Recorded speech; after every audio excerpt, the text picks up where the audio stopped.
From Kansas State University, this is Agriculture Today. Eric Atkinson with you. And coming up today, K-State's Glynn Tonsor with this week's cattle market segment.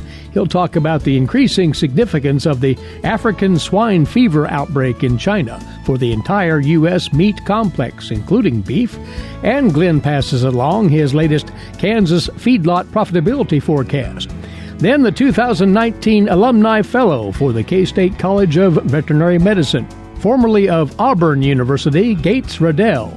We'll talk about his long and successful career in the bovine health field, and he'll discuss some of the health management challenges facing the cattle industry currently. Later, Britton Rucker has this week's 4-H segment. She'll talk with K-State's Pam van Horn about the 4-H Horse Project. All that ahead on this Agriculture Today. Agriculture and food systems are the main drivers of the Kansas economy, but must be improved in order to feed the world's growing population. How are we going to do so? Reduce food loss, find ways to preserve grasslands, and help families stretch their dollars. Global food systems is one of the 5 grand challenges K-State Research and Extension is addressing. To learn more, visit www.ksre.ksu.edu.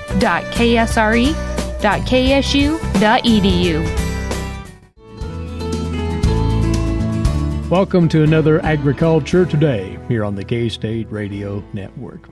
And for our weekly cattle market segment, we turn now to livestock economist Glynn Tonsor, K-State Research and Extension. He joins us from on the road today to cover the latest market trends and the associated developments.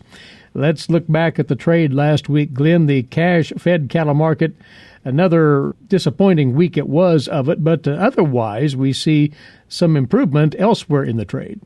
Yeah, so the market as a whole I would call a mixed bag, and as you said, maybe we'll start there, is cash-fed cattle trade was down, about $1.30 for the week. It's probably worth noting there's increasing amount of chatter, feed yards increasingly holding out, waiting for better bids, and you'll see that reflected in the other numbers we're kind of watching, but the only down series for the week would have been the cash-fed cattle. When you flip over to the board on fed cattle, April live cattle closed Friday at 126, about 3/4. That was up less than $1 for the week, so not a lot of movement there, but there was some net positive on the board. When we look at feeder cattle, sticking with the board for a second, April contract closed Friday to about 145, not quite a half. Again, up almost $1 for the week. There wasn't a lot of transaction there. Cash trade, AMS across the country called the market flat to up $2 or $3. I made note of the Kansas Dodge City report on Thursday. I wrote it 2 different lots down that were both up just to give us some context. There's a lot of about 200 head weighing 719 that traded at over 161. That weight class would be up probably $5, maybe even $6 from the week before. And then a larger lot, actually 360 head, weighing 875, traded at 137 and 80 cents. It was up $2 to $3 for the prior week.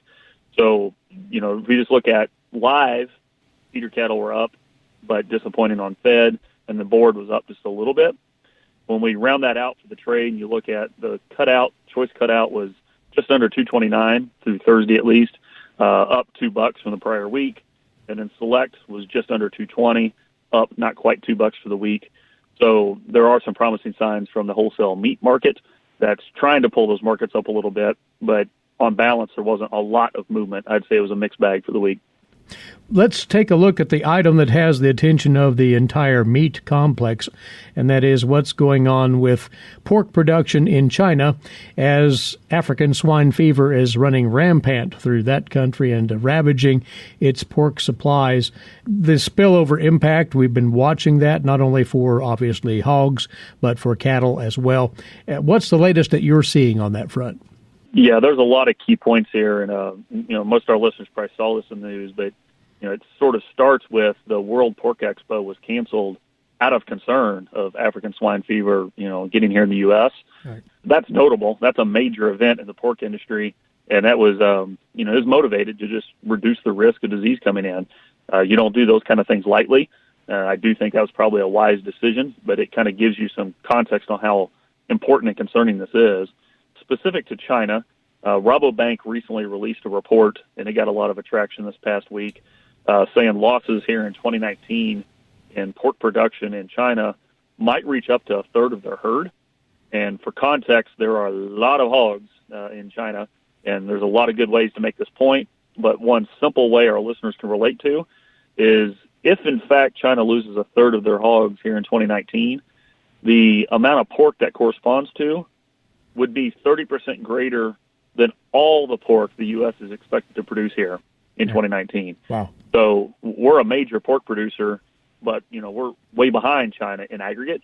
And that just gives you some context about the magnitude of pork consumption in that country and kind of the promise for imports and so forth there in normal years, and then how much elevated that is given the on-the-ground disease challenges they're having. I won't walk all the way through the numbers, but the volatility on the CME lean hog contract since, let's say, March 1st has been astonishing. And that's the market trying to sort through just how bad the situation in China is, just how much more pork's going to be exported, and just what's the net of that here in North America. Anybody that's watched that is taking note for sure. We hit 101 on that particular July 19 contract this past Friday. To give even more context to that, more and more market participants are questioning if lean hogs will trade at the same level as live cattle at some point this summer. Most people know that's not the norm. I'm not going to sit here and say it's going to happen, but you could have a bit of a perfect storm that enables that in the event we keep having upward movement in hog prices. So the other part that came out last week that's worth noting here is U.S. official reports for pork exports last week set a weekly record. Specifically, pork sales or exports were over 77,000 metric tons, which was, I wrote down here, easily a weekly volume record. I don't remember by how much, but it broke the record by a notable amount. The real unknown is, how many more weeks in a row are we going to have large numbers there? The timing of that is really advantageous because the entire livestock meat complex here in the U.S. is set to produce a lot of pounds of meat here in 2019. In the event we can succeed in exporting more than we thought, first and foremost on pork, but I would go further with beef, that's why I'm bringing it up here, but even poultry products as well. That will accomplish several things. One is probably raise the value, not probably, it would raise the value of those animals beyond what we expected, but it would also reduce some downside price pressure here in the U.S. That some of us have had given those growing supplies here in the state. So there's a lot of things to monitor there. That's why I bring it up at this point. The magnitude of that impact, though, of course, still to be told. It's very hard to get a grip on that at this moment, but it's something that have to be monitored, obviously. Very much so. And, a lot of that's day-to-day. Like I'm noting the weekly volume of exports is going to be monitored, and even the minute-to-minute futures market and all those things. But I also think it's important that we take a long-term, if you like, academic analysis point to this for a second. Mm-hmm. And a lot of the realized benefit on, the U.S. ability to export pork and U.S. ability to get more beef in because there is not enough pork and so forth is going to reflect lots of past efforts at market access and retaining access to those different countries. It highlights the long-term view that's necessary to make investments in gaining that access. Most of our listeners probably know USMEF, United States Meat Export Federation, is tasked with gaining and retaining beef and pork market access for U.S. products. And a lot of the, let's call it, realized benefit of what's going on right now is going to be dictated by past efforts. And I highlight that because when it comes to exports, you have to take a long-term view to be positioned for the growth as well as be positioned for these, let's call them, surprise opportunities to develop. And a lot of times we gloss over that. And I think in the heat of the moment with all these high-flying discussions, that's important to remember as well. Couple of other items here. You've put together your latest outlook on the returns to finishing steers in Kansas feedlots. And just right to it, what are the numbers suggesting for the months ahead? Yeah, so those numbers were as of April 8th. I do them monthly. I'll pick on 1 month to make my point here. The projections for May closeouts are at plus $56, which could be a good month. Embedded in that is an expected Fed price of $129 and change. But importantly is that's a projected basis of over $8. I'm highlighting that because the last couple months basis has been disappointing to the seller compared to what my projection exercise is. So it's worth monitoring not just general levels, but also realized basis over the next few months. On balance here in 2019, we have several good months. So I gave kind of the best month was May projections, and then several that are in the break-even range. And as we get out towards the end of 2019, I'm projecting losses that range from about $45 to $60 per head. And key to that is fed prices are projected in the low 120s with ongoing increases in the cost of gain. So, those margins get pinched when that happens. Most of our listeners know I put this out monthly, and I encourage you to look at it. But here in the immediate next month or two, exactly what fed cattle basis is realized is going to be real essential to the realized returns. And last item here, Glynn, you were a participant in an assembly, if you will, in Overland Park part of last week. This was put on by the Center for Risk Management, Education, and Research here at Kansas State in collaboration with the Commodity Futures Trading Commission. It's the second year of this gathering where contemporary topics in futures trading are discussed in rather great depth. Yeah, I think those kind of events are important for folks like me to attend. Specifically, this one is a unique mix. It's organized, and then the attendees include lots of different academia, regulatory bodies, as well as private industry and traders in the marketplace. That's important because the viewpoints and roles of those groups are quite different. And the main thing I want to highlight here is, that is a good meeting for those interested to attend in the future, is one of the reasons I'm bringing it up. But the second thing is, if I could put kind of a bow around the topics, if you like, is we live in a very complex world. The futures markets for our ag commodities, some could argue, have never been more important, but have probably never had more complexities with them. And anybody that shares that interest and kind of values that understanding, I encourage them to consider going in the future. As always, Glynn, thanks for touching base with us, and we will talk with you again soon. Thanks for having me on, Eric. Glynn Tonsor is a livestock economist, K-State Research and Extension, and those are his comments on the cattle market trends on Agriculture Today. For 25 years, K-State Research and Extension's Kansas Agricultural Mediation Services has been providing a no-cost, confidential place to call in and visit with an agricultural lawyer. Our experts are available to help you producers handle legal and financial issues. Explore your options and generate solutions. Call us at 800-321-3276 or visit us online. Kansas Agricultural Mediation Services. Welcome back to Agriculture Today. A national leader in bovine health management was back at his alma mater, Kansas State University, last week to receive the honor of Alumni Fellow of the College of Veterinary Medicine at K-State. In collaboration with the K-State Alumni Association, each of the university's colleges selects one of its alums for this recognition annually. Getz Riddell was a prominent bovine medicine researcher and teacher at Auburn University for 21 years, and upon retiring from Auburn in 2005, became the executive vice president of the American Association of Bovine Practitioners, which put him right in the thick of discussion of the reigning cattle health topics for the 11 years he served in that capacity. Getz got his start as a farm kid from central Kansas. Well, I was raised on a farm, the homesteaded farm outside of Conway, Kansas, which no longer exists, which is about 5 miles from McPherson, Kansas. Well, raised on a beef cattle, some dairy, alfalfa, and wheat farm. What led you to think about pursuing a career in the area of animal health?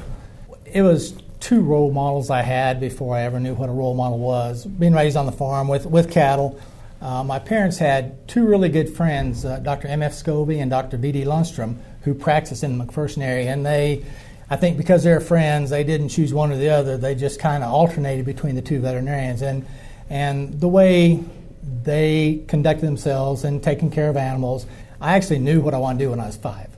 And it's because those two role models, Dr. Lundstrom and Dr. Scobie. You were here and finishing your DVM in the 70s. Who were the greatest influences on your path at that time? Well, you are probably at least familiar with the legacy of Dr. John Nordze. And he had actually left the clinic the year before, the year I got into clinics, and was in the dean's office. But he had a graduate student, Kent Ames, who is an Ohio State graduate. And in the fall of 1976, Kent was working on his master's thesis project, which was trying to discern which was the best way to fix a broken femur in a newborn calf. At that time, there had been some continental breeds coming to the United States, Charolais, et cetera. They're large. And because of difficult births, there were calves showing up with broken femurs because of the difficult births or dystocias. And Ken had a project. He talked myself and one of my classmates, I believe Dr. Rich Long, into helping take care of the calves and helping do the surgeries. And along the way, not too long before the end of the year, he said, why don't you think about applying for an internship? My whole goal in life was, well, twofold. One, graduate and never, ever open a book again. And two, go back and go into practice with Dr. Lundstrom, because Dr. Scobie's son graduated 2 years before I did and had gone into Dr. Scobie's practice. So I was going to go back and practice with Dr. Lundstrom. That's all there was to it. And I thought about it, and actually my mom said, maybe it's not that great idea to leave home, go to school, and then come right back home. I don't think she meant for me to take a 45-year detour through the South. Got a chance to go to Auburn as an assistant professor. And so the first 3.5 years I was there, I worked totally in the beef barn. And when I came back, I worked almost completely in the dairy area, except my mentors there, Dr. Walker and Dr. Hudson, had developed some very specialized reproductive surgery on bulls techniques, and I'd become at least trained in those areas. And so there are times after I came back into the dairy group that they needed somebody to do a specialized procedure, and so I do some beef. But it was mostly dairy when I came back from '84 until 2005 when I retired. So 21 years at Auburn. From the 32,000-foot view, to put it this way, what has changed in bovine health in the last 25, 30 years that you've been involved in it? Well, I was at a meeting in Atlanta that was, this was after I left Auburn. I was working for the American Association of Bovine Practitioners, and the meeting was sponsored by the CDC, FDA, and USDA, because they had a conjoint project called NARMS. It's a National Animal Microbial Resistance Monitoring System. And people from all over the world were there. And one lady from Department of Health in one of the northern tier states, she got up and said to the veterinarians in the audience, if you could apply the principles of preventive medicine as well as human physicians do, which was totally untrue, because the concept of preventive medicine is just coming to human medicine. It's been developing very rapidly in food animal medicine because we can't do the animals any good by having to treat them. We have to prevent disease. And the advances in preventing disease and knowing how you need to go about the care, nutrition, and treatment of animals to prevent disease, that's probably the greatest advance.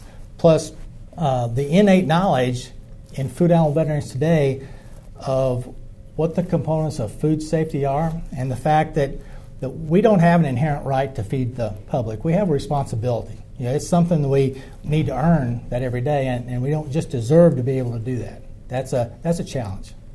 So you retired in 2005, but clearly have kept your hand in, still involved in the AABP and other entities. So what is the next challenge, or the challenge at hand today for that matter, that the cattle industry needs to face from the health management perspective? The challenge I think that food animal medicine faces is we have a lot of detractors. Pretty good example, somebody posted a link. We have the ABP has a listserv that has 23 or 2,400 members of our members are signed up, and so they see messages every day. And somebody posted a link about a lady who was in the business of creating vegan cheese just because she thought that was the right thing to do. And she talked about how you went through and used cashews to make the vegan cheese that she was creating, and how you could, on an acre of land, you could produce 6,000 pounds worth of vegan cheese, whereas you could only produce on that same acre from a dairy, and you'd have similar correlations with the production of protein from beef. You could only produce 182 pounds of cheese. Just came out with that. And it went on listserv, and there's a couple of people who said, well, I don't agree with that. That can't be. And finally, a really thoughtful veterinarian from Mableton, Washington, a guy named Dr. Bill Wavering, and he actually was on the dairy where the first case of mad cow disease was seen back in right before Christmas of 2003. He's an extremely deep-thinking person. He said, well, so-and-so posted this, and there's been no discussion, and I just can't let it go. And he went through all the mathematics, how that was just total male bovine excrement, what she had put in her link. So the challenges are, not only don't people understand what we do in agriculture, there are active, well-funded entities that don't want us to be in animal agriculture, much less any other kind of agriculture, but especially not in animal agriculture. And they use a lot of different distracting things, such as animal welfare. And 30 years ago, our concept and our practices in animal welfare weren't good, but they are now. And they've improved tremendously. That's another improvement you can talk about in the last 20 or 30 years. And the care of animals today is great, but it's pretty easy to show a normal happenstance or occurrence on a beef or dairy cow operation that you or I would say, well, that's normal, that's what we do. And show it in a way that the average person who's never been on a farm say, well, that's horrible, that's horrendous. And so we have a lot of well-funded distractors. And so, whether or not you believe that lab-grown meat is going to be an issue, that's something I guess I'll have to see to believe. But that's an entity, and I don't think it's right for us to throw rocks at organic production. I don't think it's right for us to throw rocks at natural production or at plant-derived, quote-unquote, meats or lab-derived meats. I think everything should have its fair place in the marketplace. Well, if the industry takes that diplomatic approach, how can it still counter the detractors? Any sage advice there? Well, I think it's going to come down to something I said after I ate a really good steak at Elway's in Denver. I said, this is the best steak I've had that I hadn't cooked in a long time. I just don't think there's going to be the competition on the taste and chew aspects of how your palate likes to address the foods that it eats. And that's just me, and I'm sure I'm biased. Got to be up front. But I think we have a competitive product. I think when you look at the areas of sustainability, again, we've made some great advances by leaps and bounds in all areas of animal protein. And I think it's also our place to be able to develop the technologies, not the food, but the technologies to allow other parts of the world to feed their populations also. And just one thing that's so consistent across improving economic outlooks in developing countries is the desire for animal protein. Thoughts there from Getz Riddell, longtime veterinarian with Auburn University and a 1977 graduate of the College of Veterinary Medicine at K-State, which named him its 2019 Alumni Fellow. He was so recognized during his visit to the campus last week. You're listening to Agriculture Today.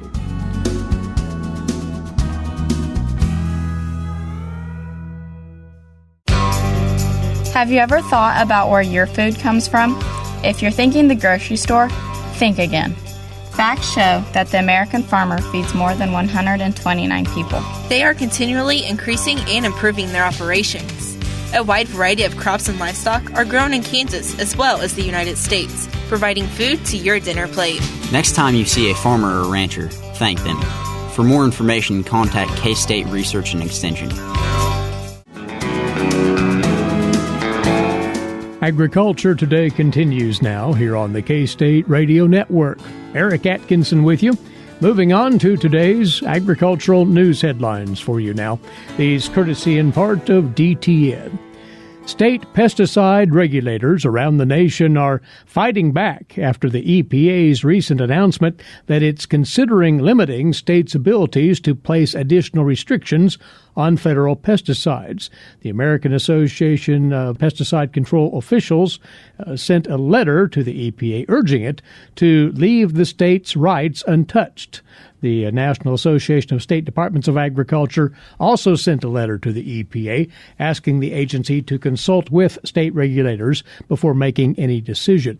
At issue is an announcement made by EPA in late March that the agency is reevaluating how it handles additional restrictions placed on federal pesticides via a section of pesticide law known as 24C. This allows states to expand or supplement the use of a federally labeled pesticide according to individual state needs. However, states have occasionally used this to restrict a pesticide's use instead. Most recently, a number of states have used 24C labels to add restrictions to the new dicamba formulations, Extendamax, Ingenia, Fexapan, out of concern over the widespread off-target dicamba movement and injury over the past 2 years.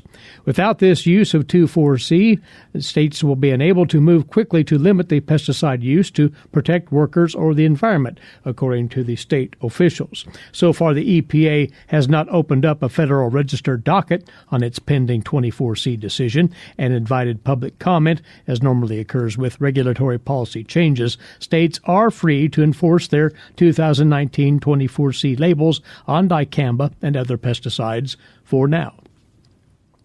And the EPA may grant fewer small refiner exemptions relative to the renewable fuel standard, according to EPA Administrator Andrew Wheeler. He told this to Reuters in an interview. The prices for renewable identification numbers, or RINs, have been lower for an extended period, he says. And he added that just by this factor alone, quoting Wheeler, I would think there would be fewer refinery exemptions because of that. The EPA is still awaiting recommendations from the Department of Energy on the small refiner waivers, according to Wheeler, but still expects those to arrive by the end of the week. Wheeler did not put a timeline on the decision-making for the exemptions, only saying they would be made following the receipt of the Department of Energy data. Meantime, Senate Finance Committee Chairman and noted biofuel backer Charles Grassley of Iowa is seeking more information from the Department of Energy on the criteria they are using to make the recommendations to the EPA on small refiner exemptions under the renewable fuels standard. Are farmers more energy conscious than they used to be? That latest Census of Agriculture would indicate yes. Here's more from the USDA's Stephanie Ho. USDA has released its once every 5 years Census of Agriculture. The power of the census is the ability to visualize and understand important change for key topics in agriculture at the national, state, and county level. That was Agricultural Statistics Board Chair Joe Parsons, who says the 2017 Ag Census contains more than 6 million unique pieces of data. There were 2.04 million farms and ranches. That's down 3.2% from 2012. He says there were roughly 900 million acres in the country devoted to agricultural uses. And it's roughly made up of about equal parts permanent pasture and cropland, each at about 400 million acres apiece, and then about another 100 million that's woodland and other uses. With more than 6 million data points, you'll probably prefer to look at the results, plus maps, charts, and other data tools online. The web address is nas.usda.gov/ag census. This is Stephanie Ho for the U.S. Department of Agriculture in Washington, D.C. And a representative of the grain export industry urged the Commodity Futures Trading Commission on Thursday to issue the now weekly Commitments of Traders report daily. But CFTC Chairman Christopher Giancarlo said that the agency would need a bigger budget to do that. The representative of the North American Export Grain Association, Stephen Strong, said that that association and the National Grain and Feed Association would welcome any discussion on how those groups could help get the funds. Specifically, the reports provide a breakdown of each Tuesday's open interest for futures and options on futures markets, in which 20 or more traders hold positions equal to or above the reporting levels established by the CFTC. The report is based on position data supplied by reporters reporting firms. Giancarlo noted that the issue will fall into the next chairman of the CFTC, but he wanted Strong to know the commission under him has not been oblivious to the issue and has considered it. Now for you, this week's edition of Tree Tales. Here's K-State Forester, Bob Atkinson. Bob? As part of the 2008 Farm Bill, Congress required all 50 states, 8 territories, and the District of Columbia to develop assessments of forest lands within their boundaries and to develop strategies to improve forest health and address threats to this important resource. These state forest action plans collectively represent the strategic plan for our nation's forest. They analyze forest conditions and trends and identify priority issues and landscapes. Congress requires these plans to be updated every 10 years. The Kansas Forest Service is in process of updating the Kansas Forest Action Plan and is collecting public input on the issues relevant to our people. Based on the input we've received so far, and experts' best thinking, 7 key issues have been identified. These issues include threats from wildfire, forest health, loss of forest land, sustaining water quality and quantity, protecting and restoring forest biodiversity and wildlife habitat, sustaining agroforestry and forest ecosystems, and maintaining the economic benefits of our woodlands. When completed, the Kansas Forest Action Plan will provide excellent information on the current condition of our forest, woodlands, and windbreaks, and future trends that will guide the strategies associated with each issue. This plan will also direct the type of grants the Kansas Forest Service applies for, where foresters focus their geographic work and the types of services that Kansas Forest Service will provide. It will help us target resources efficiently, especially during these tough economic times. A copy of the Kansas Forest Action Plan revision may be found on the web at www.kansasforest.org or by calling our state office at 785-532-3300. This is Bob Atkinson inviting you to actively care for and manage the trees of Kansas. You've been listening to another Tree Tale. All right, Bob, many thanks. Britton Rucker has this week's 4-H segment for you next on Agriculture Today. Did you eat today? Thank a farmer. A way to get more involved in agriculture is through 4-H and FFA. Through 4-H and FFA, we have been given multiple opportunities to grow as leaders and learn more about agriculture. You can learn skills related to jobs, public speaking skills, and you get the opportunity to travel around the country and meet new people. If you want more information about getting more involved in 4-H and FFA, visit them on their websites at kansasffa.org and kansas4h.org. From Kansas State University, this is Agriculture Today. I'm Britton Rucker. As summer is quickly approaching, it's time to look ahead to those summer 4-H projects, and specifically the Horse Project. With me now is Extension Specialist from K-State Research and Extension, Pam van Horn. Pam, why should people look into getting involved with the Horse Project? Because it's a great learning tool for many of the 4-H members. It has taught them responsibility and keeps them on their toes. I think one thing that 4-H members will tell you that they have learned a lot of patience working with their horses, because the horse, even though, they want to follow their leader's commands, they kind of have a mind of their own sometime, and they'll make it challenging for the young person. Does one have to own a horse to get involved? No. In the Horse Project, they can actually lease a horse, but the key for the horse program is that they need to turn in their horse ID paper by May 1 to declare what horse that they're going to be exhibiting. If they show or want to show a leased horse, that is the only horse that they're going to be able to show through the rest of the 4-H year. But if they own horses, they can take as many horses as they would like. But if they own, you can't have a leased horse. So it's a tough decision for some young people to make that decision. Right. And there are certain age ranges in this project, just like every other project with 4-H, correct? That is correct. They need to be 4-H members. They need to have been 7 before January 1, up until 18, cannot have passed their 19th birthday by January 1. And then there's age divisions in there to go to the district and to see if they can qualify the district to go to state fair. They'll have to be 9 before January 1. Jumping into a horse level test, describe what those are. There are things that we call the achievement level test for the horse 4-H members, and it's a series of, it's going to be a paper or computer test, and level 1 is on risk management, safety around the horse, and that is required by all 4-H members that want to participate at the district and the state level.